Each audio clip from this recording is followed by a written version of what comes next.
Bonnie's Insider is brought to you by Universal Primary Care, providing care to the entire family. Hello again, everyone, and welcome to a new edition of Bonnie's Insider, presented by Universal Primary Care. Well, the calendar has finally turned over to December, and that means that basketball season is finally here, with the Bonnie's men's and women's teams set to begin this weekend. It also means that we have a great episode on deck for you this week, as we'll meet with ESPN NBA insider Tim Bontemps in the Energy Mark Alumni Spotlight, and we'll check in with the men's lacrosse team and the amazing charity work that they've done this semester. First, though, we take a look back at the celebration we had 1 year ago when St. Bonaventure welcomed back some of the best players in Bonnie's history for the men's basketball Centennial Celebration. Earlier this fall, we caught up with members of the current team to talk about what it was like to play in front of Bonnie's greatness, and we also chat with some of the legendary players about their time at SBU. Just the talks and having dinner with those guys the night before. Lanier, Bubba, those guys are great. It was just tremendous having those guys in the room with you. It was just a humbling experience for me, and I know for my teammates. I absolutely love those jerseys. I wish we played in them more. I think it was just a great honor to have those jerseys and to play in them and to play in front of them with those jerseys on representing them. So I think it was just, ultimately a blessing, and I'm just grateful to be in a program with such prestige and such great history. It's absolutely humbling that we get to put these jerseys on and represent Bonaventure history and the teams before us and continue to keep that legacy going, especially with teams coming up, behind us. We want to leave our mark just like they left theirs, and, we're wearing these jerseys because of them, and one day we want a team in the future to wear some jerseys because of us.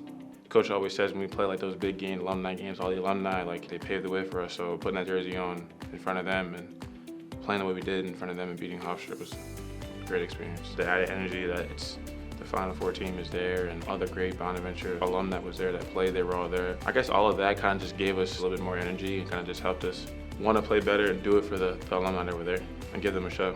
It's just so special to be part of, because it's just a rich tradition, and to see the 50-year anniversary of the NCAA Final Four team was so awesome for me. The Bonaventure family is phenomenal. To be back here with the Franciscans, seeing some of the faculty, the community. I lived right in Olean. My kids grew up here. So it's wonderful being back and to be a part of, as a player, as a student athlete, and as a coach, was spectacular. Man, it's great. It's great. It feels a little different. I'm going 20 years now, but all it took was a couple of those old conversations, see a couple of faces that were around when I was around, and it brings it back. It brings back all the memories. I celebrated the moment, right? But I instantly started thinking about what it took for me to have success here, right? So I started thinking about all of my teammates, every last one, all of my coaches, all of the hard days that no one really gets to see, So it took me down that memory lane right there. So then after going down that lane, I was like, you know what, it's a pretty cool accomplishment, pretty cool. It was real nostalgic, I remember, when I was a freshman and, just coming here and just seeing the different buildings, some things that changed, some things stayed the same. And it just brought back really, really great memories. I remember just walking around this campus, not knowing what I was going to be, not knowing what I was going to do. Just a sort of innocence but focus. And just even walking on the court just brought back so many memories. You could come to St. Bonaventure. You could become a legend. Here the people always love you. You have great fan base. The students get you going right at the bat. They got me going today. All they had to do was throw that song on. I still have it in my car. I play it now and then when I feel down at all. I play Wade in the Water by Ramsey Lewis. The legacy here at Bonaventure is great.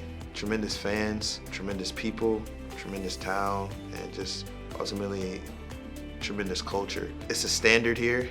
I like that everybody holds us to that standard because they expect us to win and they expect us to be a good team. We just want to keep leaving those type of impressions on people and keep the culture going. And eventually one day, people look back and say, oh, that 2020, 2021 team or group of juniors were great and they won us a lot of games and they remember us for us being winners and also great people.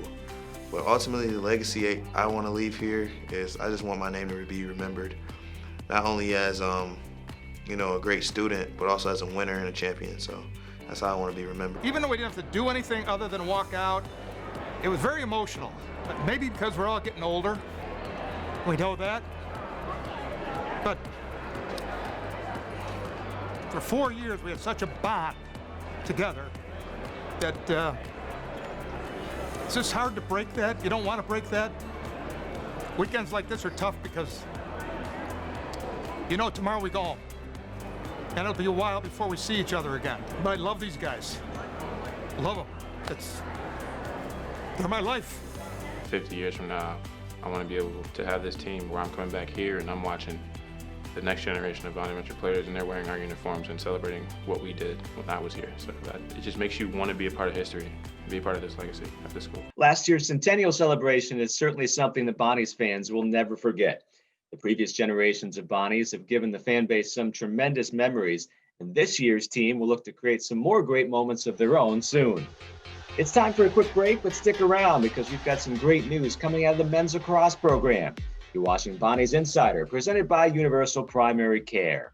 Everybody knows how important the BAF is to our athletic programs. Without it, we couldn't exist. The record was 1,358 BAF members. We're trying to break that record. We're trying to get it to 2021. Bonnies have never stepped back from a challenge. This is a challenge this year, and I know we'll be successful. We need that support right now, especially not knowing where, maybe some of our budget dollars might come from. We've been able to take care of our girls and be able to do the things we need to do to be able to grow our program based on those external resources, and we really appreciate that support. We wouldn't be here without all of our supporters, trust me. They know how important they are to us. Without the help of people like our boosters and our friends and our families supporting our program, we don't move forward. And it's been them that's moved us forward over the years. The only way we're going to be able to continue to support this is by you, the Bonaventure friends and alumni, helping us out during this mission 2021. Support going forwards for 2021 is going to be crucial to our continued success and keeping our program upright. We're hoping our alums, our families are helping us out so we can make the season normal for a lot of our players and families as well. Whether it's alumni, whether it's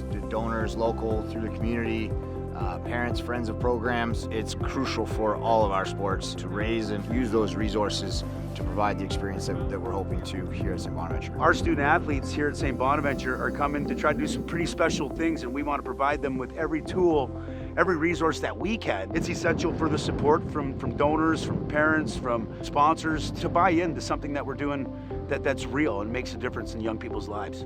Their experience here, their 4 years here, has improved significantly, and the big part of that is those kind of external donations. We rely really heavily on our donor base. Anything they can help out and give back to the program is great. The Bonaventure Athletic Fund has been a big part of our success, and we hope you in the 2021 campaign will continue to support that. Join your fellow Bonnies and help push the BAF membership to 2,021 members. Help push the BAF to 2,021 members. Please support BAF Mission 2021. On behalf of our 375 student athletes, thank you for supporting the Bonnies Athletic Fund Mission 2021. Go Bonnies.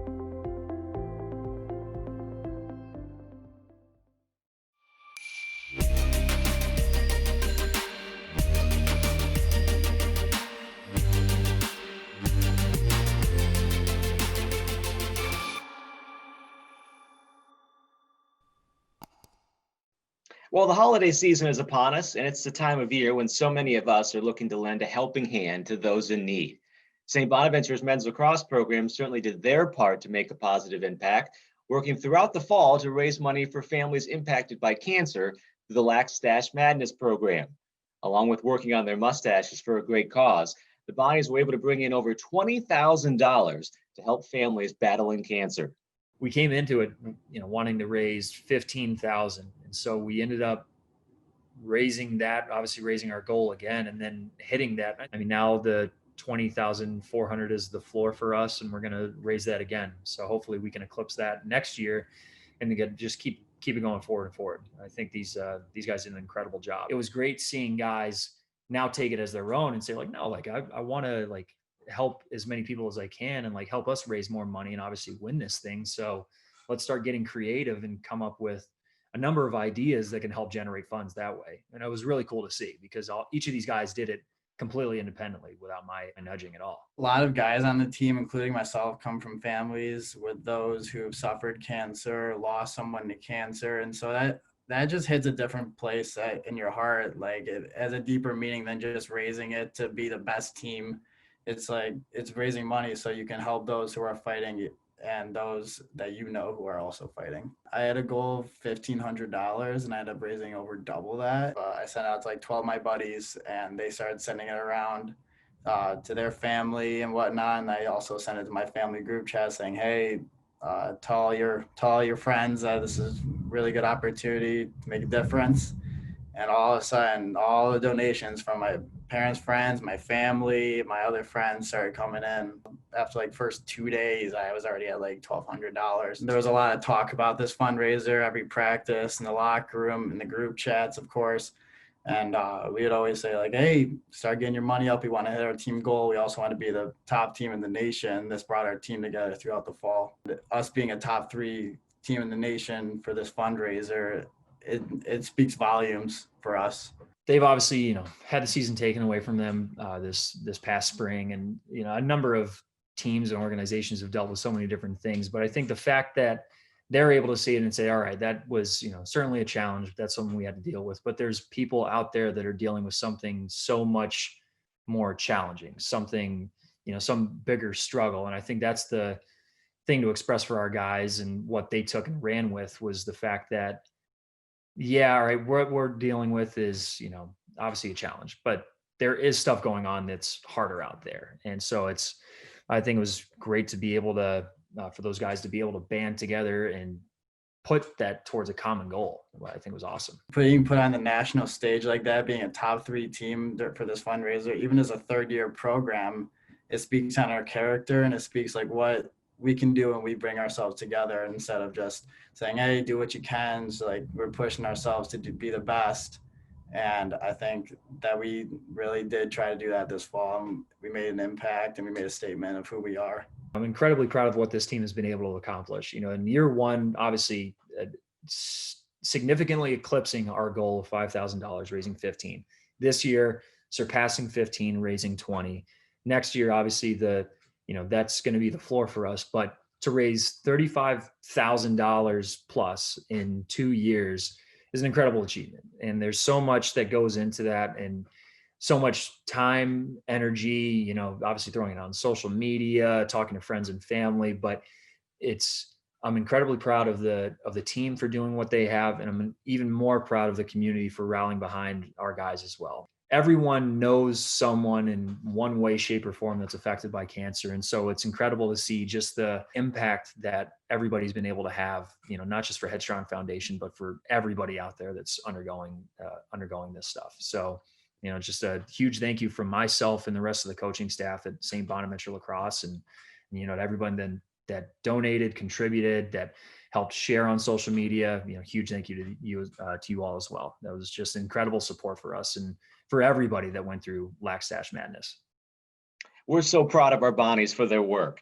The men's lacrosse team finished 3rd nationally in money raised with $20,400, and their 2-year total is over $35,000. Great work, guys. Up next, we talk NBA hoops with one of ESPN's top reporters, Bonnie's alum Tim Bontemps. You're watching Bonnie's Insider, presented by Universal Primary Care. Western New York is known for energy innovation. Today, Energy Mark is leading the way for the next generation of renewable energy. At Energy Mark, we help power Western New York homes and businesses with low-cost, locally produced energy, including renewables like solar and wind power. Energy Mark, the official energy supplier to the Buffalo Bills. Connect your account to Energy Mark at buylocalenergy.com. Schultz is always at your service, ensuring your vehicle gets the maintenance it requires. Now, with modern, touchless options across the entire auto care experience. Speak with a service advisor on the phone or at one of our newly envisioned service centers. Pay invoices online or via mobile app. And drive home in confidence, knowing Schultz only permits limited personnel access to your vehicle. Exceeding expectations is our mission. That's why the next generation of auto care is already here at Schultz. Welcome back to Bonnie's Insider. Well, this past NBA season was unlike any other, from a months-long shutdown to an unprecedented bubble setup. All along the way, one of the top sources of NBA coverage was through the work of ESPN's Tim Bontemps, who got his career path started doing his undergraduate years at St. Bonaventure. In this week's edition of the Energy Mark Alumni Spotlight, we feature a chat with Tim during his time inside the bubble. I went to Bonaventure. I was there from 2003 to 2007. Went to high school nearby in Randolph, New York, about 45 minutes west. I wanted to be a sports writer since I was a kid. Bonaventure had a really well-known journalism school. Came to Bonaventure, studied journalism all 4 years, covered the basketball team the final 3 years I was there. Out of college, I got a job as what was called an agate clerk at the New York Post, where Mike Vaccaro, another alum, been a long-time sports columnist there. It's 4 days a week. I would do the standings pages and the horse racing pages at the New York Post. And then 1 day a week, I would go write about like minor league baseball, or I'd go cover like a Rangers practice or a Knicks practice. I did that for a year or two, and then slowly started to get more opportunities to do more stuff as time went by. And then during the lockout in 2011, the NBA lockout, I covered that. I would just go to the meetings just to like try to be around the NBA. In the following year, you had Linsanity when Jeremy Lin had a huge run with the Knicks, and also the Nets were in their final year in New Jersey before they moved to Brooklyn. I backed up on both teams, and then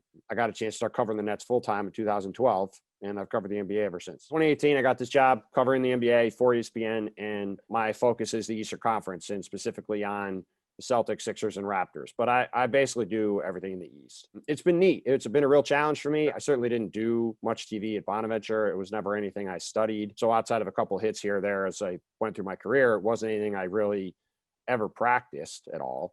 It's been a really cool experience for me to get a chance to broaden my skill set and work on some stuff that I'm not comfortable doing. I love being at the Post, but at the Post, the sports department is always going to take a back seat to news and politics, understandably. At ESPN, the NBA is sometimes the most important thing we have.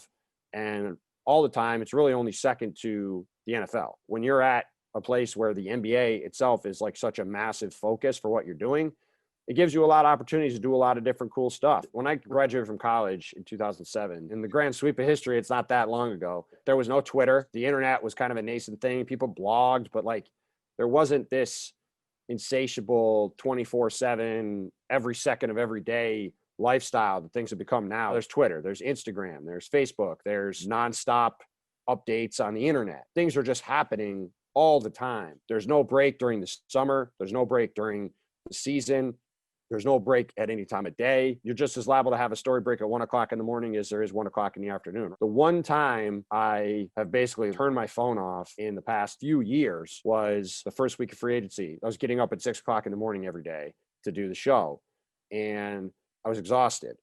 And we got to midnight on July 5th, that Friday night, and I said, I'm wiped out. I got to take a nap. Like, I'm just going to sleep.